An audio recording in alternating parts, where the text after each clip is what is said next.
Chilling tales for dark nights.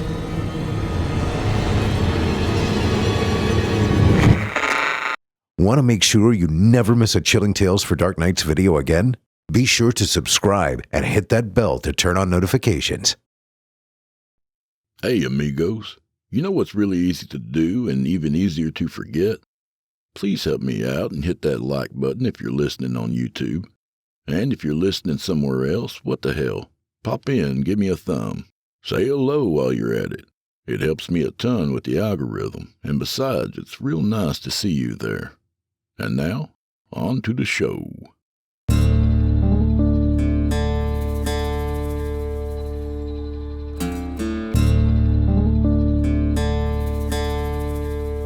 Oh, shit.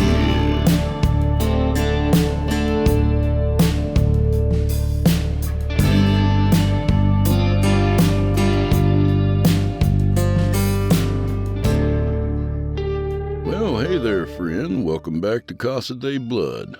Let's see here. June 6th.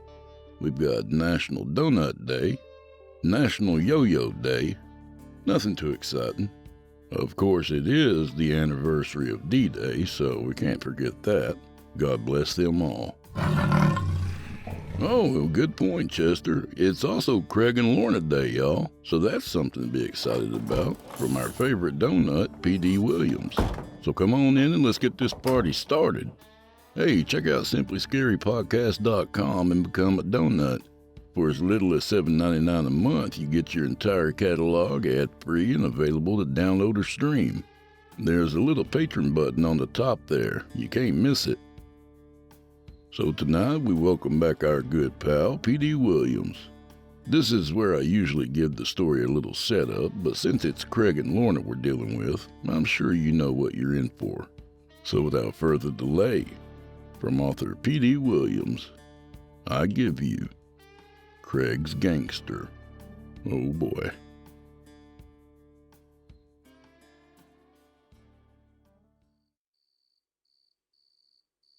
A thick mist blanketed the secluded opening in some woods just outside Atlanta. The night was moonless, the air still and silent. Only the soft sound of loose earth moving was present. Fingers pushed through damp soil like sprouting weeds, their roots writhing underneath.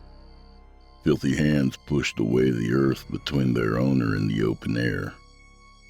An arm sprang forth, followed by another. A pale figure sat up and shook off the dirt that was clinging to it like an earthen shroud. Grabbing the sides of the shallow grave, the shriveled man pulled himself to a standing position and removed the clear bag wrapped around his head. On his forehead, an inverted pentagram burned a brilliant red. With eyes cloudy with white death, he gazed at the inky sky, its stars blotted by deep darkness. The newly released corpse threw its head back, unleashing a howl of such profound rage that it echoed through the slumbering trees like an ancient battle cry.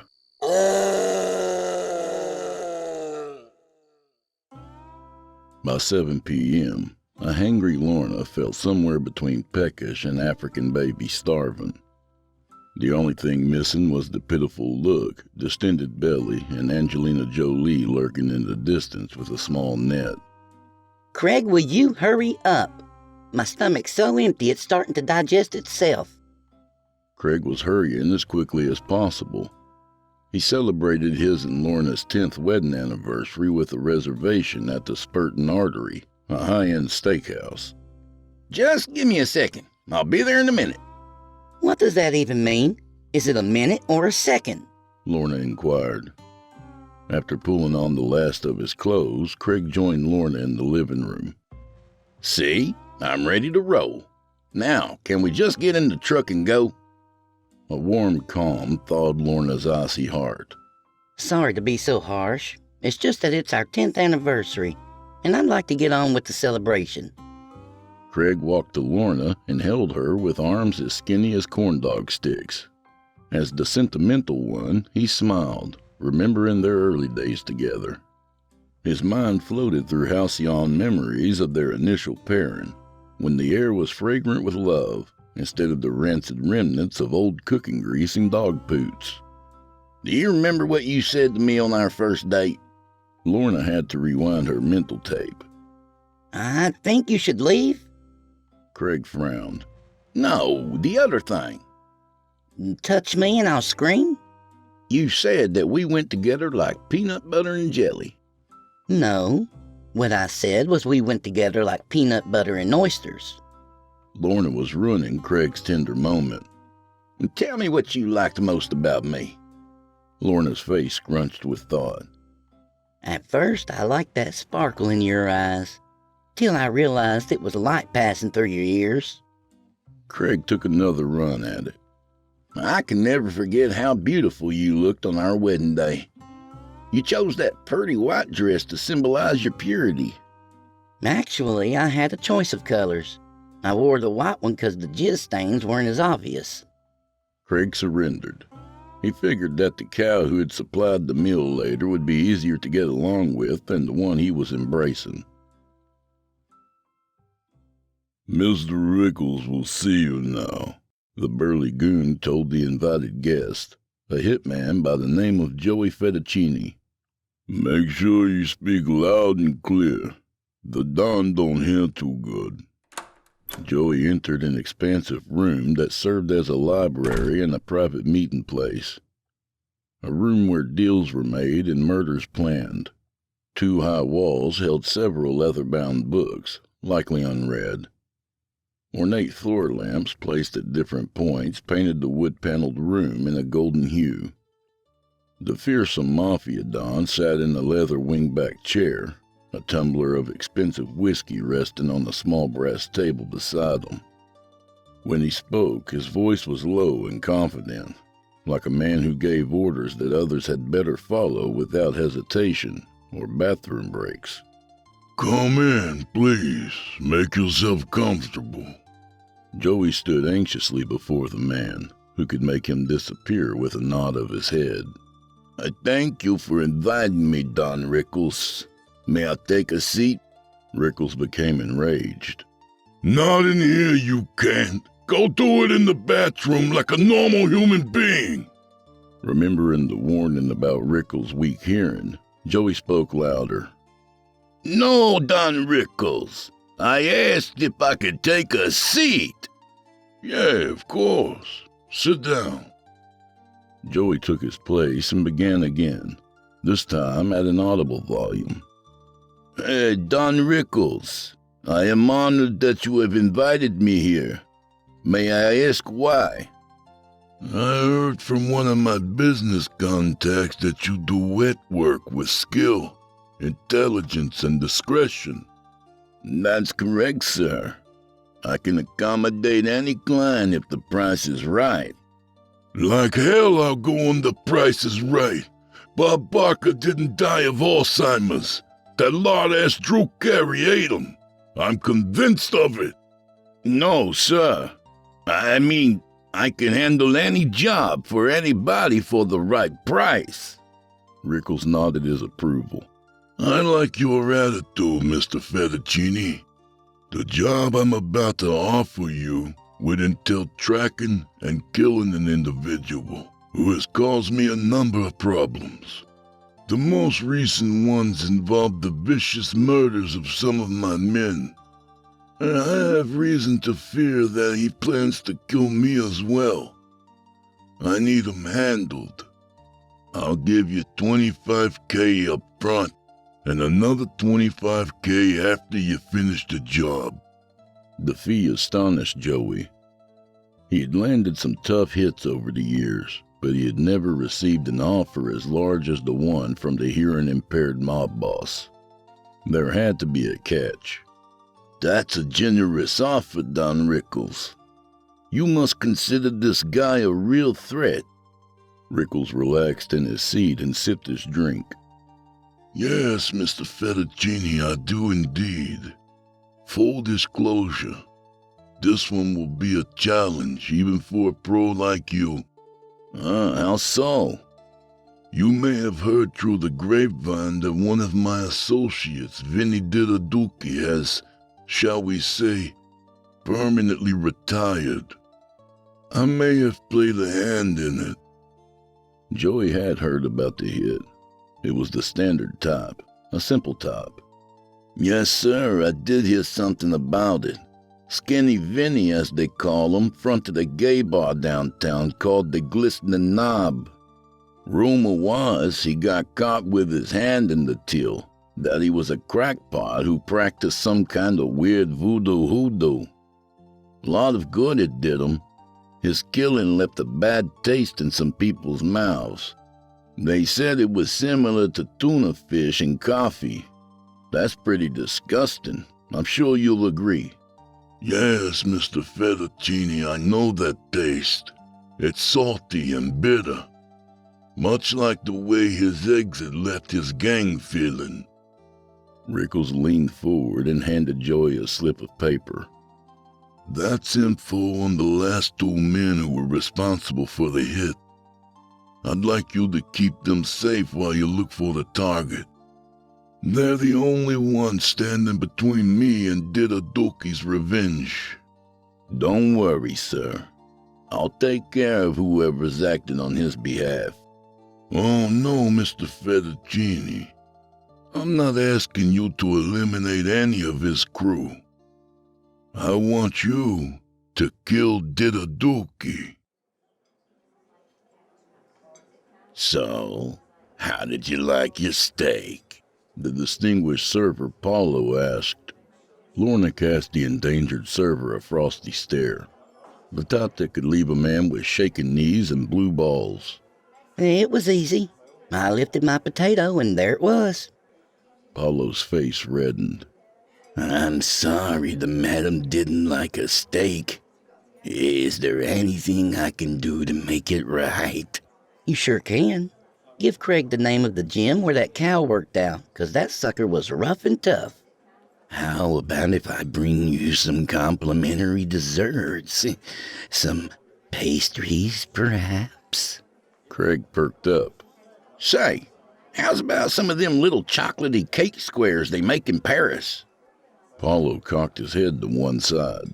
I'm not familiar with that specialty dessert. You say they're from Paris, France? No, Paris, Arkansas, Craig clarified. Them Peckerwoods put love in everything they bake. That and the tobacco juice that sometimes drips out their mouth, Lorna added. Paulo was stunned. I'm quite certain that none of our delicious pastries have been marinated in spittle, nor will any ever be. Only a Philistine would make such a request. Phyllis who? Lorna understood the insult. I think what he is saying is we ain't got no class. Now, for crying out loud, Craig, take your finger out your nose. I apologize for having insulted you. I only meant to convey that our desserts are amusing and unique. So's a piano-playing chicken. Maybe we should have gone somewhere with better food. Paulo became defensive. Madam, I'll have you know that the Spurton artery is considered by many to be a luxurious dining establishment. That's like calling Titanic a luxurious submarine, Lorna fired back. Craig de-escalated the situation. Look, bring us our check and we'll go peacefully. Gladly. Paulo huffed before stomping away as if he were crushing a cockroach conga line. Craig apologized to Lorna. Sorry things didn't work out as planned. You talking about the measly meal or our wedding? Ignoring the slight, Craig offered an alternative dining plan. If you want, we could hit the drive-thru at the Greasy Sleazy on the way home. They got a 2-for-1 deal on their sleazy burger. Lorna scowled. I ain't in no mood for one of them old nasty hamburgers. But Booger Babe, they're made with Angus beef. Lose that G and you'll be more accurate. A sly grin formed on Craig's stubbled face. Then how's about we go home and play a few rounds of Sink the Putt? I'm good for about 10 holes. Sorry, Romeo, but this course only has one available. And if history is any kind of indicator, you probably won't make it past the first tee. Craig sulked. I was hoping that after dinner you might want a little taste of the Gangster. Lorna grimaced, as if she had been offered an opportunity to officiate a glory hole contest. On second thought, I think I'll have a sleazy burger. I can already feel my arteries hardening. Keep it up, and that'll be the only thing hardening tonight. If a couple of frozen patties didn't sound appealing, Craig and Lorna would really have lost their appetites if they knew what was about to happen in the apartment of Didaduki's next victim. Frankie Nutella's TV was so loud that he didn't hear the patio door sliding open behind him. He relaxed on his plush Yorkie skin sofa, watching his favorite nighttime game show, Guess Where My Fingers Been. With a salacious grin, he glanced upward at the framed nature portrait hanging over the TV. It depicted two otters having sex on a log while another one filmed it. However, he dropped a dopey smile when he saw in the glass frame the reflection of someone sneaking up behind him. He froze, but only as long as it took to remember the .38 revolver stashed in the drawer of the coffee table in front of him. In one fluid movement, he retrieved the gun, then turned to face the intruder. He froze again, this time longer. The oily corpse of Didaduki shuffled toward him, his expensive suit stained with moist dirt, his arms outstretched. Worms slithered from his ears and nostrils like writhing mucus. The stink of his decomposing husk permeated the place.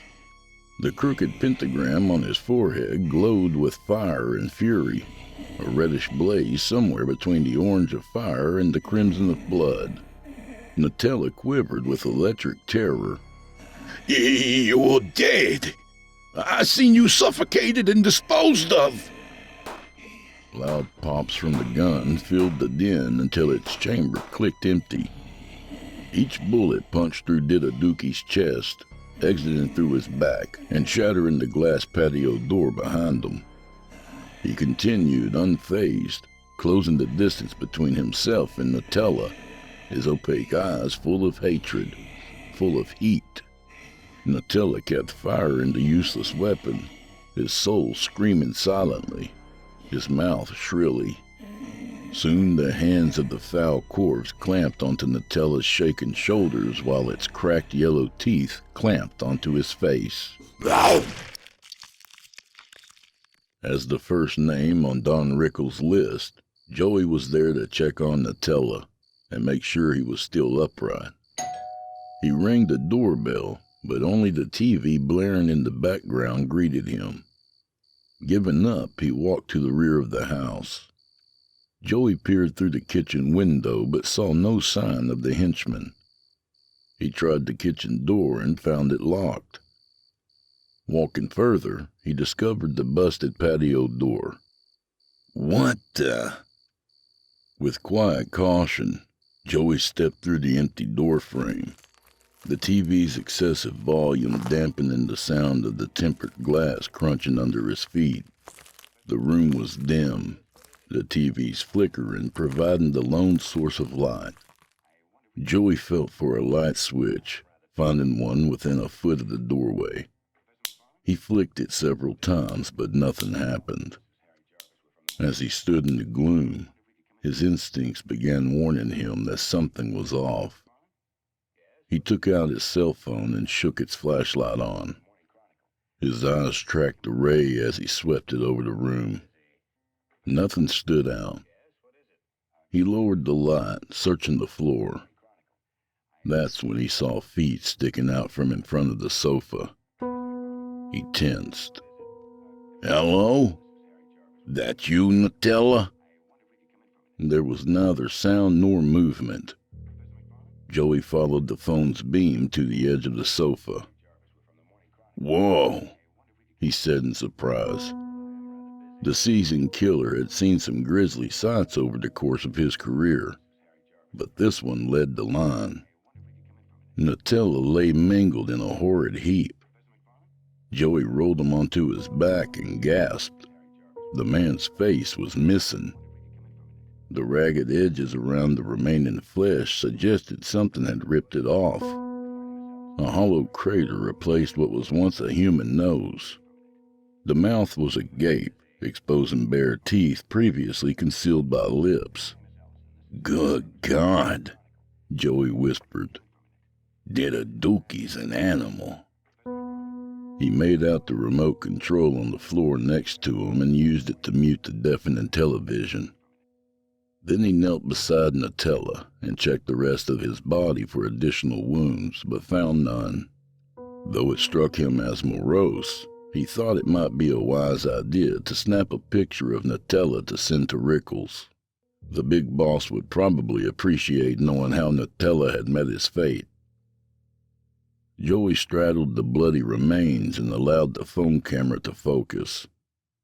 "Say cheese," he quipped before adding, "that is, if your mouth grows back." The corpse erupted. Joey fell backwards, horrified. He was panting, like Oprah chasing down a food truck. Using his legs, he pushed himself away from the twitching body. His eyes grew wide as Nutella sprang into a sitting position. Joey watched in terror and revulsion as the not-so-deceased criminal felt for a face that was no longer there. "What is a face?" Nutella asked. "Take it easy, will you?" Joey said. "I know it's a lot to ask, but I need you to calm down so I can explain things to you. Can you do that?" Nutella nodded. "Yeah, I think so." Watching Nutella's teeth clack together, sans lips made Joey's skin crawl. "I'm Joey Fettuccine. Don Rickles sent me here to warn you that an attack might be coming your way. Clearly, I'm too late. I'm not gonna lie, Nutella. Your face is gone, baby, gone. It's like I'm talking to a pine cone with teeth. It's like somebody drew a pair of eyes on Hillary Clinton's ass. It's like your face got cold and turned into shriveled scrotum. It's like..." "Stop!" Nutella yelled, his voice equal parts terror and despair. "Hey, sorry about that," Joey said. "But I had a groove going. Anyhow, back to business. Is there any way you could tell me who did this?" Nutella struggled to speak. Grimacing from the man's naked face, Joey interrupted. "Second thought, don't try to talk. Just nod yes or no to my questions. Do you know the person who did this?" Nutella nodded yes. "Good. We're getting somewhere. The next question is going to sound loony, but I need to know if it's someone I'm looking for. Was the person who attacked you Vinny did a dookie?" Nutella became agitated and started grunting like a frightened animal, shaking his head to indicate an emphatic yes. Joey felt something that he rarely experienced, fear and dread. He contemplated his next move. The answer chilled him. He realized that Nutella would have to take a shot to the head. First, it would put him out of his misery. Second, he didn't need the man showing up at a hospital with his face torn off. He stood, removed the .45 from the holster pressing against the small of his back, and aimed it at Nutella. Nutella put his hands up in a warding off gesture, his pleas garbled. "Sorry, Nutella, but you know what has to happen." A final pop echoed through the room. "Lord, take me now." Lorna begged in misery. The 3 sleazy burgers that she'd gorged on earlier were forcing her into a dicey decision of which end to let them pass through first. It was as if the greasy patties were screaming, "Everybody out of the building. There's 2 exits and no waiting."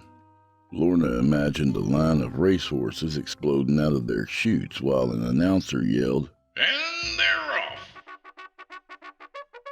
Meanwhile, Craig was in the bathroom exercising his own demons.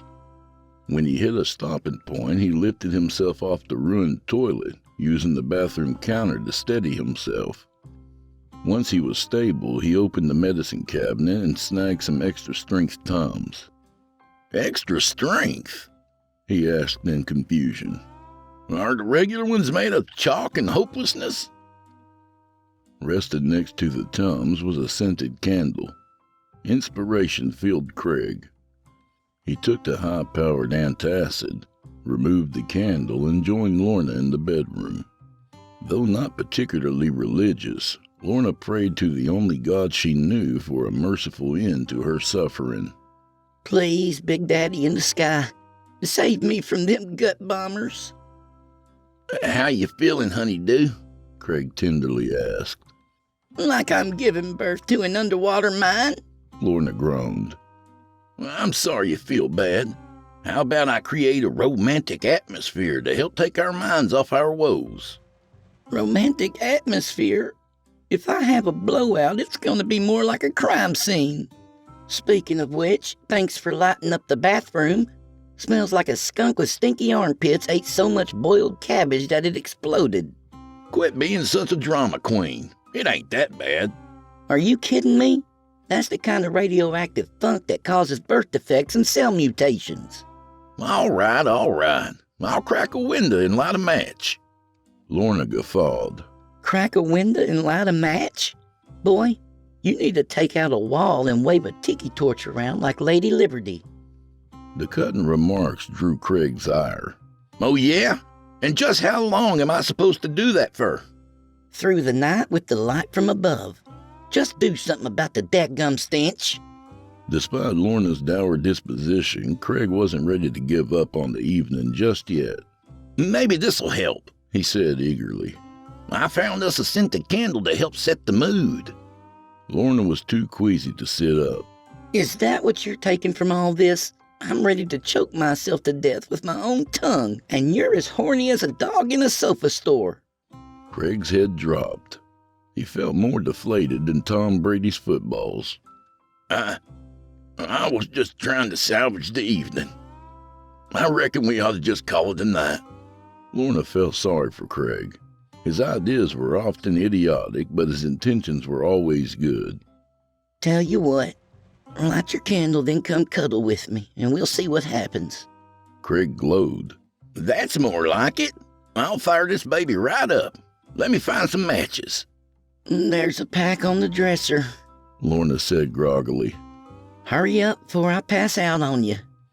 Craig stripped to his drawers and skipped to the dresser like a happy pony. He set the candle down, found the matches, and lit one. Here we go, he giggled. As he was placing the match inside the candle, Lorna asked, So what sin is it? Let me see, Craig said, spinning the jar's front toward him. It's called Vaseline.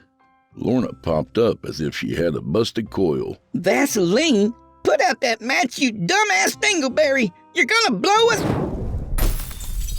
The flame from the match ignited the petroleum base of the Vaseline, creating a brief fiery blast. A deafening boom echoed as the windows shattered from the sudden pressure change. Within seconds, the fireball dissipated, leaving Craig and Lorna expressionless, something brought about by the loss of their eyebrows. Their hair looked like two scorched tumbleweeds, their clothes now smoking rags. Black goop smudged their bodies, making them look like oil-coated ducklings in a commercial for Dawn dishwashing liquid. Craig coughed up a wisp of smoke. Guess I should have read the label more carefully. Lorna patted her scalp, extinguishing the remaining small flames, then aimed her angry eyes at Craig. You are definitely on the spectrum, Rain Man. Now, if you'll excuse me, I need to find something heavy to hang on to. Do you need it to help you up? No, it's so I don't get sucked into the swirling vortex of your next dumb idea. After dispatching Nutella, Joey drove around directionless, his mind weighted with worry. Don Rickles isn't gonna like it when I have to tell him I couldn't protect Nutella. He'd like it even less if I told him that I finished Didaduki's job for him. I'd better make good on the other guy. The stress and lateness of the hour fatigued Joey, creating the likelihood of an accident. To protect himself, he took a few deep swigs from the bottle of JD he kept under his seat for such an occasion. He drove tipsy because, statistically speaking, drunks are always the ones that walk away from car crashes unscathed. Once he felt sufficiently primed, he returned the bottle to its hiding place and looked for a safe spot to pull over. He settled on an empty Piggly Wiggly parking lot ahead on his right. Joey left the car idling as he fished around in his jacket pocket for the list that Rickles had given him. He removed the short sheet and looked at the next name, Bobby Tamburini, an enforcer for the Don. "I still hope you're in one piece," he sighed. Joey called the number on the list and waited. After a few rings, it went to voicemail. You've reached Bobby Tamburini. I'm sorry, but I'm home right now. Leave a message if you want. I don't really give a crap. Ciao. "This ain't good," Joey said. He didn't want to lose another of the Don's associates, so he figured he'd better put it in the wind and get to Tamburini before Didaduki. He glanced at the list for an address. Annoyance and confusion converged in his mind. Where the hell is Claxton, Georgia? Joey arrived at Tamburini's place around 2 a.m. The cleverness of the mob cleaner impressed him by keeping a low profile. The house was the right kind for that purpose. Nice enough to be comfortable, but plain enough not to draw attention. Joey parked in the driveway that ran alongside the simple house. Keeping in the shadows, he walked around to the front porch. To his dismay, the entrance door was ajar. "Great," he whispered. "Here we go again." Joey eased the door open, inwardly cursing its creaking hinges. His first stop was a sitting area. He was going to call out for Tamburini, but thought better of it. What if the vengeful ghoul was lurking inside, like a spider waiting for a bug? The thought concerned him. Looking further, Joey observed light escaping from a room directly ahead. As he crept forward, the feeling of dread that had taken hold of him earlier returned.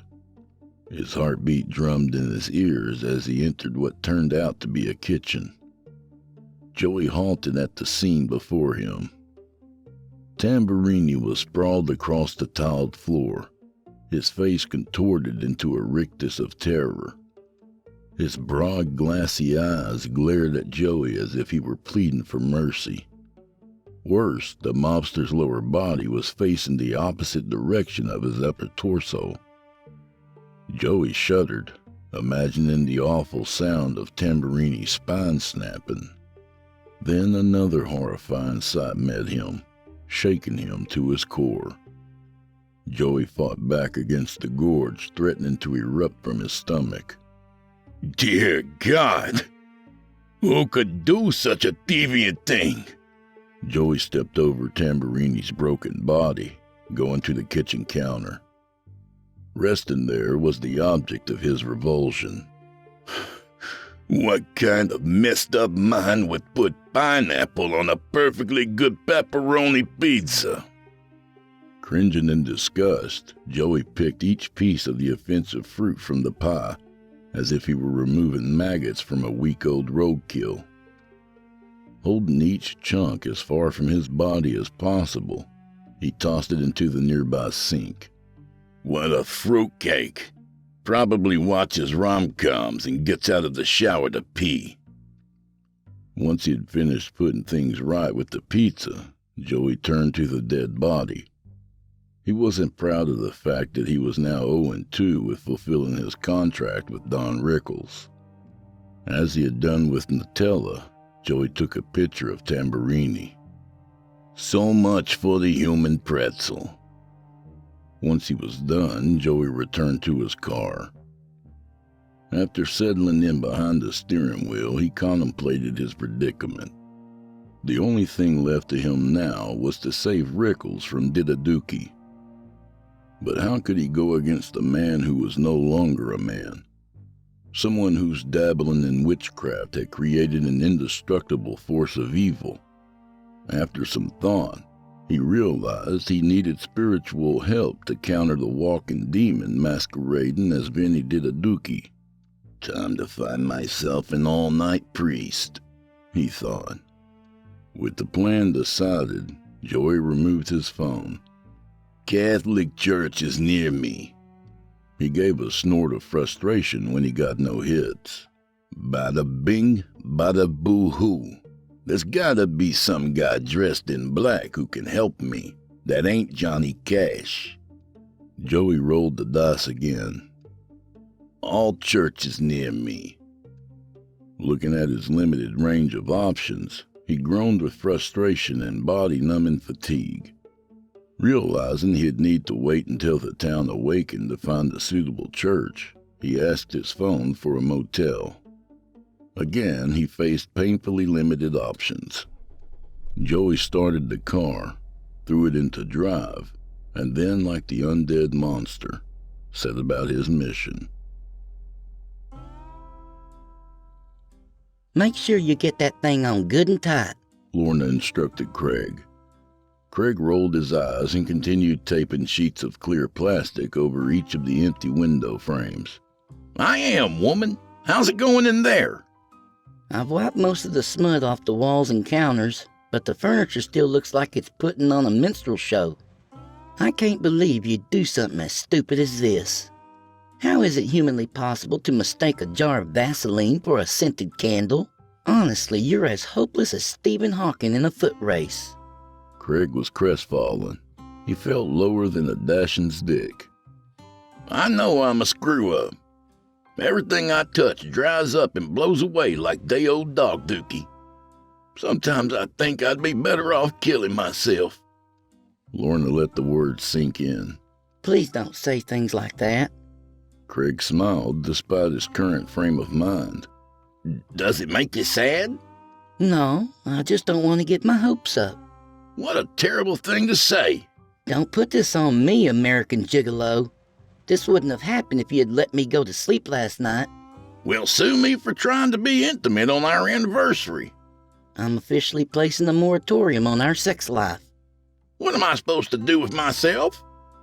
Lorna gave it a think. Well, if Rosie Palm and her 5 sisters ain't good enough for you, you can try that there autoerotic asphyxiation. The subject brought back unsettling memories for Craig. I can't do that. I had this cousin named Bobby Earl who tried it once, and it nearly killed him. That's the chance you take when you're trying to cut off your air supply. Wasn't that. What happened was he needed something strong enough to hold his weight, so he used his dog's leather leash. He made a noose on one end and latched the other into a clothes rod in his closet. Before he could get going, he passed out. His wife Klondike just happened to come into the bedroom and noticed someone in the closet. Now the thing about Klondike is that without her glasses, she's as blind as Stevie Wonder in the coal mine. She thought that Bobby Earl had gotten the odd notion of keeping the dog tied up in the closet.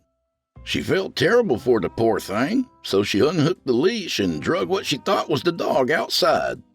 Well, when she got outdoors, she tethered Bobby Earl to what looked like a tree at the edge of their yard. Turned out, it was the bumper of a parked UPS truck. Poor old Bobby Earl came to just as the truck was taking off. That sucker rode the pavement till the leash snapped. Talk about smoking crack. His butt was a-flamin'. Lorna shook her head. You know, Craig, I find it interesting how the English use different terms than we do for things. Like how they say torch and we say flashlight. They say lift and we say elevator. They say stupid and we say Craig. Oh, come on. Ain't you got one nice thing to say about me? How's about this? When it comes to stupidity, I admire your consistency. Craig went back to taping windows. As he drove further into Claxton, Joey felt alert and refreshed, at least as far as someone could be after spending the night in a place called the Stumbling Inn. He had learned from his prior Google search that the place had only 2 denominations, Pentecostal and Ultra-Pentecostal. "You gotta be kidding me," he grumbled as he drove through the town's quiet streets. "Those people do crazy crap like speaking in tongues. They sound like a stuttering Scotsman who drank past his limit. And so help me, the first one who comes at me with a rattlesnake is taking 2 in the head." The first church was a straight-out no for Joey. He didn't feel comfortable seeking spiritual guidance inside a sun-bleached Winnebago with a cross out front wrapped in tinfoil. What a bunch of cousin-humping, hippie-hating, snuff-sniffing inbreds.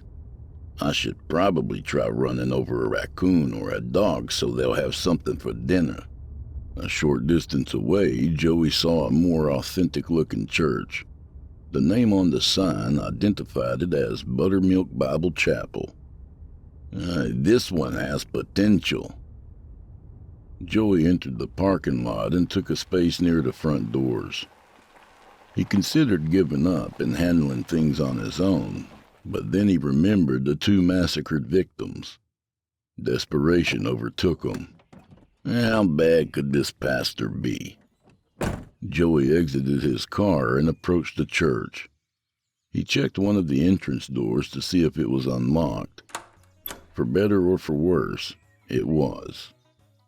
As he entered, he heard the 50s song Chantilly Lace playing nearby. Someone was singing, or trying to sing, along with the music. Joey opened another set of doors and entered a sanctuary. An odd-looking man at the front was flailing about like a drunken ballerina hooked up to a big-rig battery. He was gripping a blinking lime-green microphone connected to a karaoke machine. Joey snickered at the sight and sound of the oily-looking buffoon who was now launching into a chorus. "A Chantilly lace with a pretty face. Hey, a ponytail hanging down. Ha ha. A wiggle in her walk, a giggle when she talk. Ha ha. Ooh, baby, that's what I like. Ha." Joey had seen and heard enough. "Hey, Lady Ha Ha, knock it off already." Startled, Reverend Smellum spun around, getting tangled in the mic cord. He squealed like a little girl as he stumbled around before crashing into a row of folding chairs. Joey rolled his eyes. Saints preserve us. He continued watching in amusement at Smellum's feeble attempt to extricate himself from the cord and chairs. "Need a hand there, Chief?" "No, I'm good." It took a moment, but he untangled himself, then stood and dusted off his wrinkled, oversized suit. "Howdy, partner. I'm Reverend Ronnie Down Smellum, and I'd like to welcome you to Buttermilk Bible Chapel, where sin is a 4-letter word. Hey." "Your inability to count aside, I want to speak with you about a problem I've encountered at work." "I'll help you any way I can. Why don't you come on down to the front, and we'll bring it before the Lord." Smellum listened as Joey explained to him the macabre deaths and the creature that was responsible. "So, Padre, can you help me get rid of this thing or not?" "Well, son, I'd like to help you, but there's one little thing giving me pause." "What's that?" "I'm chicken. I'm talking full-on chicken. Fact is, my family tree has got more chickens than Popeyes. Why, I'll have you know, I wore water wings to my baptism. I was 15 years old at the time. Heck, I cried during haircuts. The good news is that I can put you in touch with a couple who have experience in this very thing. They are considered the Ed and Lorraine Warren of the trailer park. Hey. Yeah? And who might they be? Smellum hesitated. First, let me ask you something. How are you around fighting dogs and bossy women? Craig peered through the thin plastic tarp cover in the window and watched as an unknown car pulled up in front of the trailer. Hey, baby buns, we got company. Well, who is it? Lorna called back.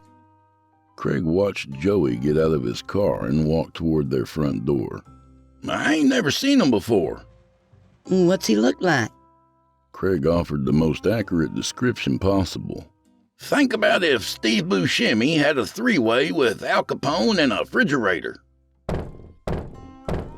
The pounding on the flimsy door thundered throughout the charred trailer. Craig felt nervous.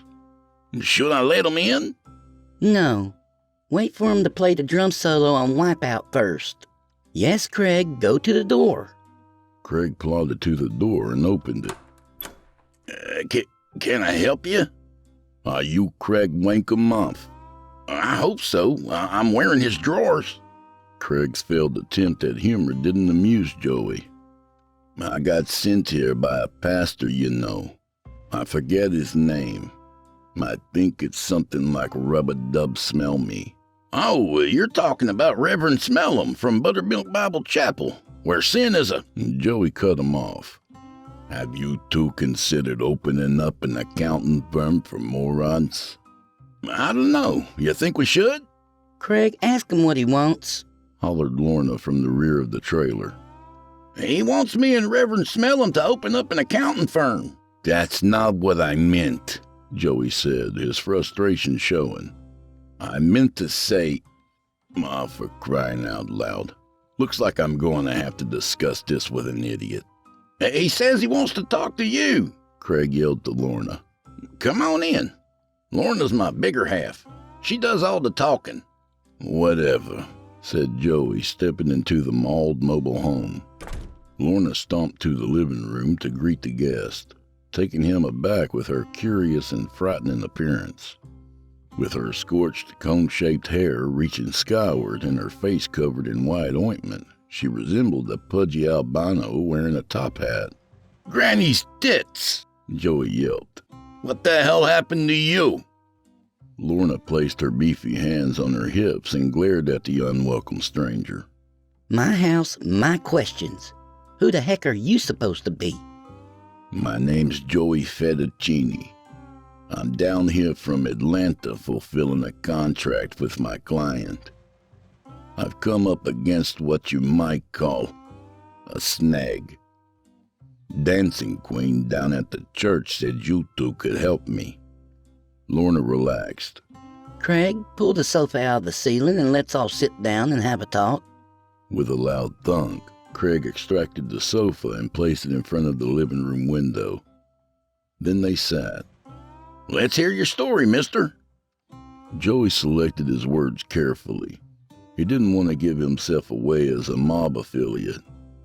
My client is a very wealthy and powerful businessman.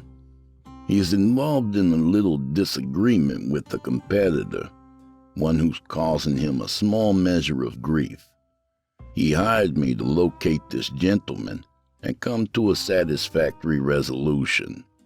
Am I making sense so far? Yeah, you're a hitman for the mafia and you need to rub somebody out. That about right? Lorna's insight surprised Joey, who believed that he had been sufficiently vague. How could you possibly know that?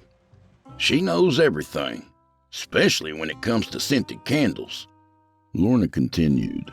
What makes you think we can help you? I, for one, ain't a violent person. Joey and Craig looked at each other and broke out laughing.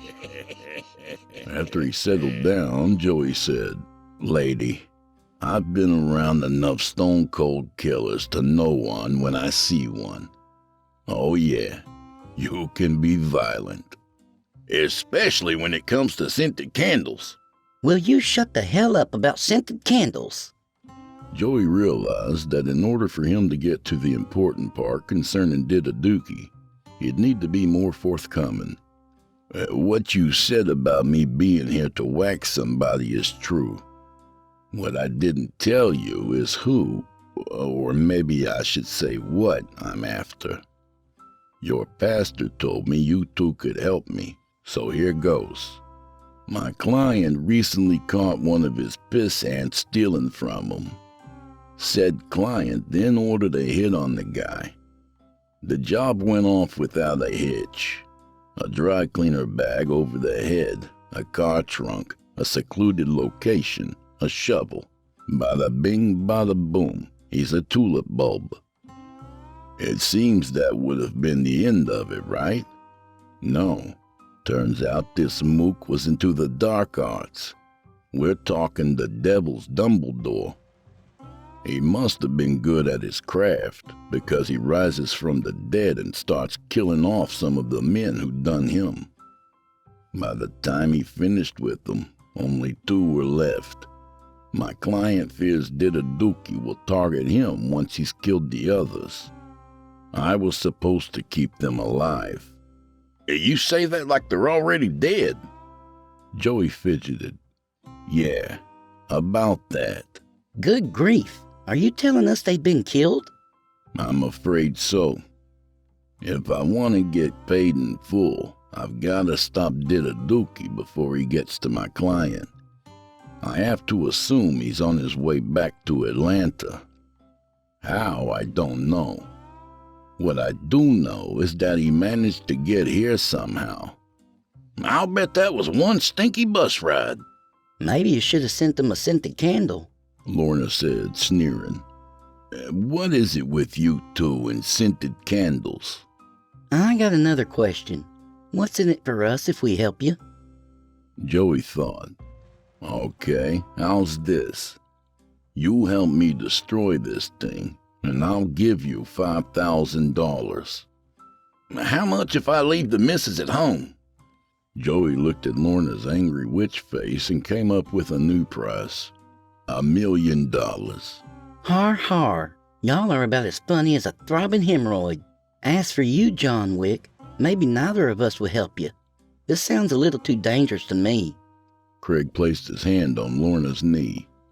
Honey Bill, look around you. We need some cash to fix this place up. And who knows, we might just have enough left over to take that trip we've always talked about to the Richard Petty Museum. We might could even buy each of us one of them collectible NASCAR spit cups whilst we're there. Oh, or maybe we can go out to California and watch a taping of Mama's Family. Craig had stumbled over a good point. I suppose you're right. Said Lorna.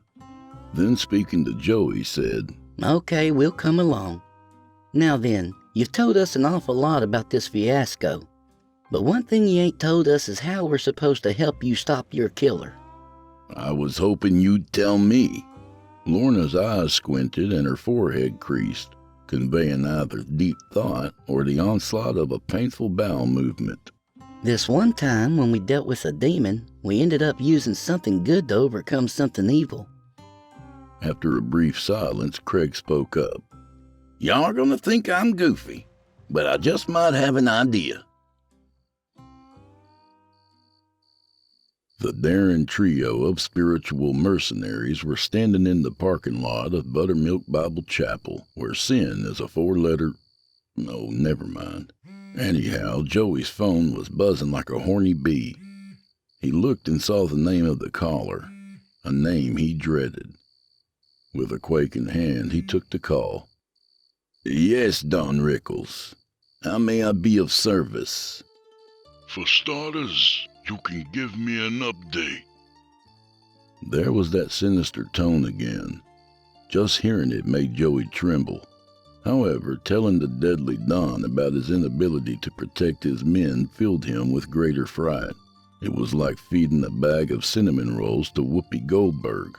You couldn't be sure of what would happen, but you knew it might cost you a hand. Joey swallowed hard. Well, sir, I hate to report that the two men on the list, Tamburini and Nutella, were murdered. I got to them as quickly as I could, but Dookie beat me there. I'm so sorry. How bad was it? Rickles asked. I took some pictures for you. I figured you'd want to know what you were up against. I hope that's okay. Yeah, send them to me. Now then, I'm sure I don't need to tell you about the precarious situation you've put me in. Do you at least know if he's heading back to Atlanta? That's my thinking, sir. I've already put a plan in place to head him off. It'll be easier to execute now that we know who he's gonna slaughter next. Those words boomeranged on Joey. I mean to say, don't worry, sir. I and the small team I've assembled will be waiting for him within the perimeter we're setting up around your estate. There's no way he's getting past us. We've procured a unique weapon that will take him down in his tracks. I can assure you that your safety is my #1 objective. I will not fail you. There was an uncomfortable pause.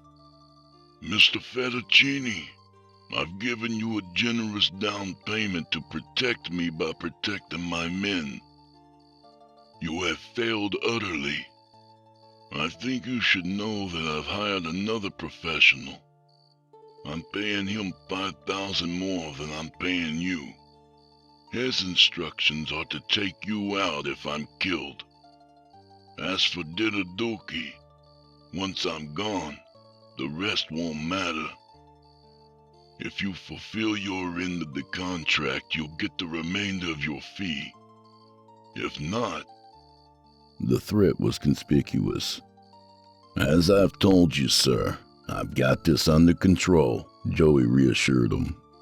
You'd better.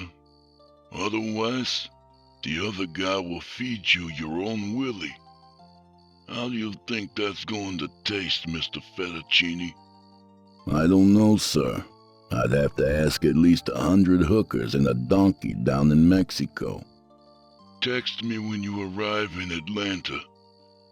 Text me again when you get to my house. Until then, I'll use my personal bodyguards to... Oh, wait a minute. They're all dead. Don't worry, Don Rickles. Dookie will never... The line went dead. Tension pushed in on Joey like water pressure at the bottom of a deep, dark ocean. What'd he say? You're looking mighty pale there. Lorna read Joey's face. Craig, remember that time you knocked the jumbo can of pork and beans that held Daddy's ashes off the living room mantel? Craig trembled at the chilling memory of that day. Whoa, that bad, huh? That bad, Joey said, looking glumly at the ground. Lorna jumped in to rally the troops. Will y'all quit standing around looking scared and embarrassed like El Superbo when I catch him eating his own poop? We got what we came here for, now let's get. She's right. Ain't doing us no good to stand around here. The battle's in Atlanta. Joey's head still hung low, as if his doubting mind made it too heavy to lift. His tumultuous thoughts kept leading him to a frightening place where people died and demons ruled. Had he made a mistake by coming here? Did they have any chance of succeeding? He exhaled, the breath laden with worry. Craig, are you sure this stuff we got from Smellum is going to work? I'd like to be certain before I get us all killed. As sure as I can be, Joey. Sometimes you gotta have a little faith. Me and Lorna have learned that's all it takes for things to come out right. Joey lifted his head, his face displaying a newfound confidence and resolve. All right, then. Let's go whack a zombie. Joey drove straight from Claxton to Rickles' small estate on the outskirts of Atlanta. Their trip included just 2 stops, one for Craig to buy pickled eggs, the other for him to throw them up.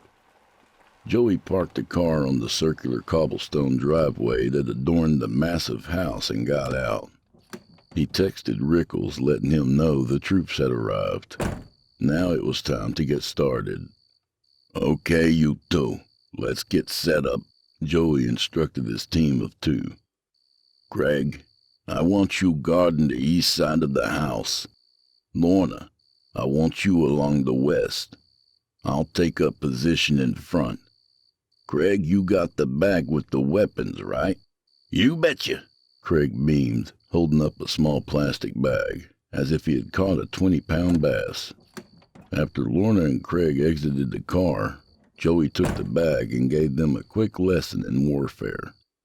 "I know this isn't the first time you two have been in a situation like this, but this is different. Religious talk and conventional weapons cannot kill this thing we're after. We gotta act fast. No hesitation. Indecisiveness will turn your worst fears into a terrifying reality. At least I think it will. I can't decide. Anyhow, if one of us catches sight of Didaduki, yell for the others. The more force, the better. Any questions?" Craig raised his hand. "Craig, this ain't history class. You don't gotta raise your hand. Just ask your question already." Do you think this plan'll work, or are we goners? I ask because I come up with this idea, and I ain't got too good a track record. Joey placed a reassuring hand on Craig's shoulder. "My friend, it's like my kung fu instructor Sok Shu once told me. There are some things that we can never be fully capable of knowing, like the meaning of existence, the mysteries of the universe, and what annuities are, and how they work. Sometimes you gotta trust in the plan that's in front of you. I recall a certain someone telling me that earlier. Now here, take these." Joey passed Craig and Lorna their weapons. "Take your posts. Holler if you see Didaduki. Got it?" Sir, yes, sir, Craig said, snapping to attention and saluting. Sure, why not? Lorna huffed. "Let's hit it then." And so, like Taylor Swift's former boyfriends, they cautiously escaped into the safety of the darkness that the night had afforded them. 2 hours passed without incident. Boredom was setting in. Joey busied himself by contemplating every scenario that would give them an edge. Lorna paced along the side of the house, nibbling on some crackers she brought, thinking we are what we eat. Craig pondered the unknowable. If the cat's in the cradle with the silver spoon, where the heck are his low-life parents? After so much tragic human history to learn from, how come we still allow famine, war, and acting roles for Rebel Wilson? I wonder if it's true that the 3 biggest makers of bombs are Hamas, North Korea, and Meryl Streep. If a tree falls in the woods and lands on a cat, and there's no one around to see it, would most of us still not care? Does an angel get its wings every time Nicolas Cage and Robert De Niro make another crappy cash grab straight to streaming dud? The swooshing of tree limbs from the nearby woods alerted Lorna that something was moving toward the house. She peered into the shadowy trees and saw a bright red object resembling a crooked star floating in the air. She froze, pulling in quick breaths as it drifted closer. She wasn't sure if it was Didaduki approaching or a trick of the light from the outdoor lighting. If it wasn't Didaduki, she didn't want to yell unnecessarily and startle the others. Thinking it wise to get a second opinion, Lorna quietly made her way to the front corner of the house.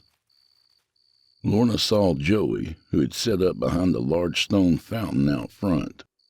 Hey, She said in a shaky voice just above a whisper. However, owing to the distance between them, Joey couldn't hear her. When he didn't respond, Lorna picked up a small stone and threw it, hitting the ground beside him. Again, Joey failed to notice.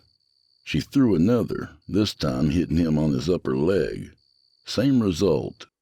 Maybe I'll have better luck with Craig. Reversing her steps, Lorna scampered around the back of the house, heading to where Craig was standing sentry on the east side. She leaned around the corner and saw him at the other end, searching the dark. Psst! Craig! Like Joey, Craig didn't notice her. Here we go again. This time she spoke a skosh louder. I think Didadookie might be heading for the house. Her quiet proclamation fell on deaf ears. How can I get that idiot's? Then she knew. You want to have sex? She mewed. Craig spun and saw Lorna standing at the house's rear corner. I'm ready to ride, he shouted. Oh, that you heard, Lorna thought. Then she whispered. Keep quiet and get down here, stupid. Craig trotted to Lorna. What's the matter? Did you see something? No, Craig, I like to stay behind you in case you crack one off in the wind. Yeah, I heard something. It's coming from the trees toward us. I wanted to be sure that it was Didadookie before I sounded the alarm. Come on with me to check it out. If it's him, we need to get Joey and attack. I don't think we should wait. I say better safe than sorry. You say a lot of things, most of them stupid. However, this time you might be right. Craig and Lorna scurried back to the front corner of the house. Wait here. Within seconds, Craig joined Joey. Hey, Joey, Lorna thinks it might be our boy coming through them trees on her side. She can't be sure. Do you think it might be him? Oh, that's him all right, Joey exclaimed, leaping to his feet. It's showtime. Upon arriving at the west side of the house, the group made a shocking discovery. Deep footprints leading from the woods to the back of the house. They followed the tracks to the bottom steps of a stairway that spiraled up to a patio. Fueled by adrenaline, they stumbled over one another, getting to the top. They skidded to a halt when they saw muddy prints leading to a shattered set of ornate patio doors. Oh no, we gotta get in there fast. Ready yourselves. Like seasoned gunslingers from the Wild West, each drew their secret weapons from their pockets. The first item was a Zippo lighter. The other, a jar of Vaseline that had been blessed by the Reverend Ronnie Don Smellum of Buttermilk Bible Chapel, where sin is a... Oh, screw it. Let's get on with this thing. Joey led the charge into an oversized billiards room. Telltale footprints marked the path across the thick oriental carpet and out through a doorway on the other side. Follow those tracks. The footprints ended a few yards inside a large two-tiered foyer where a glorious chandelier hung over a pristine marble floor. Stone statues of well-armed Roman soldiers lined elegant walls like sentries protecting the emperor's palace. Unfortunately, proper appreciation for the grandeur of the regal room had to wait. Panic was afoot. Where do we go now? Lorna panted. Let me think, Joey said. Cold sweat rolled from his forehead like falling rain as time worked against them. Okay, here's what we do. Craig, you check out the rest of the main level. Lorna, you and I are gonna go upstairs. You check out the right, I check out the left. No! Stay away from me, you demon bastard! Help! The horrified screaming was coming from upstairs. It was Rickles. He's in the library. Follow me and get those weapons ready. Craig and Lorna followed Joey to the top of the staircase. They all took a left and bolted down a long hall that led to a room with a smashed door hanging from its hinges. Please don't kill me, Vinny! I'm begging you! Rickles squealed. Joey burst into the room, stopping when he saw Didadookie. He was far more gruesome than he imagined. Sagging skin hung from his yellowed bones. Milky eyes looked sunken, as if his leering skull face were sucking them in. His unhinged mouth hung grotesquely to one side, revealing black beetles that had made their home there. When he turned to face Joey, His bones popped with the sound of bubble wrap. Craig was astounded. Dang, Lorna, and I thought your sister Clovis was a hot mess. That boy's ugly down to the bone. Do something! Don Rickles yelled. Okay, guys, Joey said. light 'em up. Each of them lifted their individual jars of holy Vaseline, ignited the jelly, and hurled them at Didadookie like Molotov cocktails.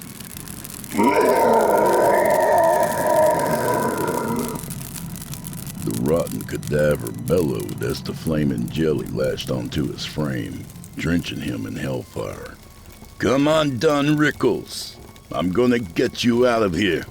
Whatever you say, Rickles said, in a voice that no one had ever heard him use, one of meekness and fear. Joey placed his arm around Rickles' shoulders and hurried him out of the study. Craig and Lorna remained to make sure that Didadookie died. They dodged the human torch as he bounded around the grand room, screaming and setting everything in his path ablaze. Seeing no way for the ghoulish gangster to make it out alive, Craig and Lorna fled. They retraced their steps downstairs, where Joey and Rickles waited. Well, is he dead? He was still spinning around like a flaming baton, but I don't think he's got much life left in him, Lorna said. Rickles stepped away, his face buried in his hands. I can't leave. I just can't. Everything I've worked for is in this house. One of you, call the fire department. Craig sympathized. I understand what you're going through, buddy. My trailer went kaboom recently, and we thought we'd lost everything, but it all worked out. A little scrubbing and some paint hither and yon, and before you know it, paradise. Just then, a wall of flames rushed through the area above them, consuming expensive portraits and antique furnishings. Rickles turned sadly to Craig for more comfort. Any comfort. Well, it might take a bit more elbow grease than I figured. Folks, we best get on out of here before we become s'mores, Lorna said. The group escaped through the majestic doors of the lavish entrance, across the cobblestone drive, then onto the expertly manicured lawn of the palatial estate. Joey called 911, while the others gazed helplessly upon the fall of the House of Rickles. The crackling flames conjoined with the whisper of the night wind, creating a haunting hiss. As the mighty house twisted under an all-consuming heat, it cast undulating rays of light that danced over the naked grounds, mesmerizing Rickles. You know, you might be right, young man, Rickles mused. I can always rebuild. I've done so before. I'm a survivor. Then the Don walked to Joey, extending his hand to him. Thank you, Mr. Fettuccine. You did your job, and I am grateful. You will have your money within the next 24 hours. Joey shook Rickles' hand. That's what you paid me for, Don Rickles. Like you said, I'm a professional who does wet work with skill, intelligence, and discretion. May I assume you're going to call off your insurance man? Doesn't seem as though I'll be needing his services. That is one expensive decision. Rickles grinned. Yeah, the cost of insurance has gone through the roof. Joey sighed, shaking his head. I'm almost relieved. Rickles nodded in Craig and Lorna's direction. So what about your two associates? Perhaps I could send them a handsome fee for their services as well. Craig approached Joey and Rickles. I've been thinking about the advice I gave you about your house, Mr. Rickles. What about it, my friend? You should call ServPro. It'll be like nothing ever happened. Don Rickles scowled, then said to Joey, On second thought, I'd like to hire you for one more hit.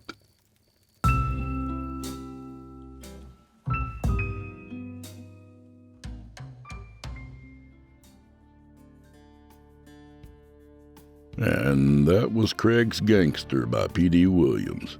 A good reminder to store your jar of Vaseline safely, or at least not too close to your artistic license. Could be dangerous. Hey, a little about the author. P.D. Williams is the author of 2 short horror collections, Dark House, Many Rooms, which is now available in paperback, and There Are Creatures Here. Other titles include comedy horror books, Beneath Her Feet and Straight Outta Claxton, books 1 through 3.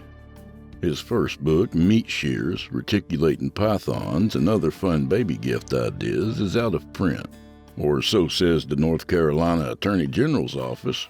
If you'd like to reach out to the author, you can find him on Facebook at P.D. Williams Horror Writer, or spinning a cardboard sign for Tony's Pawn Shop and Taxidermy at a busy intersection near the Hogweenie Mall in Bupkis, North Carolina. Thank you, P.D. And do old Drew Blood a favor, would you? Subscribe to his podcast wherever you do your listening and leave him a 5-star review and a kind word, even if you're listening on YouTube. He needs soldiers on all fronts to win this battle, and he appreciates it. To hear a premium ad-free edition of tonight's and all the other episodes, visit simplyscarypodcast.com today and click Patrons in the upper menu. You'll find yourself at chillingtalesfordarknights.com, where you can become a patron for as little as $5 per month and get access to their entire audio archive, all ad-free and available to download or stream. Thank you for your time and for supporting our sponsors. When you support our sponsors, you support this show. If you happen to use Facebook, Twitter, Instagram, or YouTube, you can follow and subscribe to Chillin' Tales for Dark Nights there, where you'll get all the latest updates and new releases and have the chance to interact with them each and every week. Oh, and you can find Drew Blood on Facebook and Instagram, and sometimes Twitter. The Drew Blood's Dark Tales podcast is accepting submissions, friend. If you've got a story or two you'd like to be featured on the show, send it to drewbloodhorror@gmail.com. If selected, you'll get the full treatment, 10 bananas.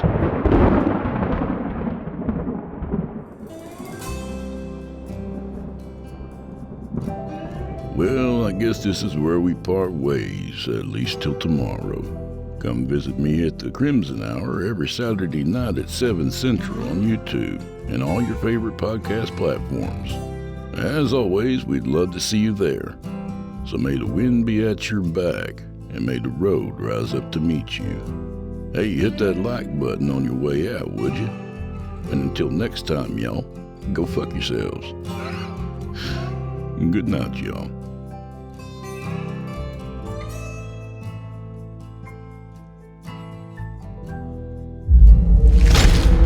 Chilling Tales for Dark Nights.